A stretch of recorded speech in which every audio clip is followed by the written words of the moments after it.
मी एवढंच सांगेन की जनतेचे आशीर्वाद आहे माझ्या पाठीशी आणि तुम्ही बघत असाल की जनता माझ्या पाठीशी जी मी कामं केलेली आहेत, मला असं वाटतं की आज नक्कीच ते मला पोचपावती देतील. जी कामं पेंडिंग होती ती करण्याचं ते नेहमीच माझं इंटेन्शन असतं. नवीन नवीन योजना आणायच्या, नवीन नवीन काही गोष्टी आणायच्या. पण ह्या वॉर्डामध्ये काय कामं ठेवलीच नाहीत मी. पण वरची कामं जी असतील लेवलमध्ये ती करण्याचा प्रयत्न करेन. नक्कीच खूप चांगलं, कारण का महिला बचत गट असेल, नाही तर महिला कुठे मागे पडल्या असतील, कारण का नेहमीच महिलांना खाली खेचलं जातं. तर त्या गोष्टी म्हणजे महिला असल्यामुळे त्या महिला मलाच सगळ्या गोष्टी सांगतात आणि नक्कीच मी ते नेतृत्व पुढे नेण्याचा प्रयत्न करीन. मी एवढंच आव्हान करीन की युवा म्हणजे आता पूजा धात्रक तर आलेलीच आहे, तिचं नवीन योजना म्हणजे आम्ही पिढी खालची आहे, आता पूजाची पिढी वरची आहे.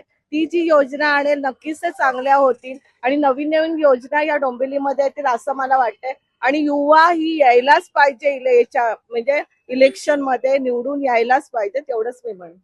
फर्स्ट ऑफ ऑल थँक्यू, मला ही ऑपॉर्च्युनिटी दिली आहे ठाकरे सरांनी की एक युवा रिप्रेझेंट करते. कारण का आय थिंक मनसेमधून दोनच कॅन्डिडेट आहे जे युवाकडून जेनझीस आहे. एक आहे मी पूजा धात्रक आणि एक आहे वेदांगी म्हात्रे. तर थँक्यू फॉर दिस ऑपॉर्च्युनिटी. आणि मी आता सांगते की मी एक सोशल मीडियावरती माझा एक प्लॅटफॉर्म आहे.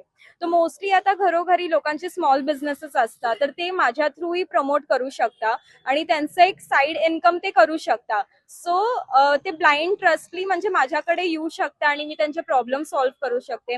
आणि जेनझीचे आता खूप प्रॉब्लेम्स आहे वेगळे वेगळे, तर ते मी हँडल करू शकते. म्हणजे जर त्यांना अनकम्फर्टेबल वाटत असेल, ते कोण एडल्ट लोकांकडे नाही जाऊ शकत आणि ते माझ्याकडे बिंदास येऊ शकतात आणि त्यांचे प्रॉब्लेम्स बोलू शकतात आणि आपण एक मिडल वे काढू शकता त्यातून.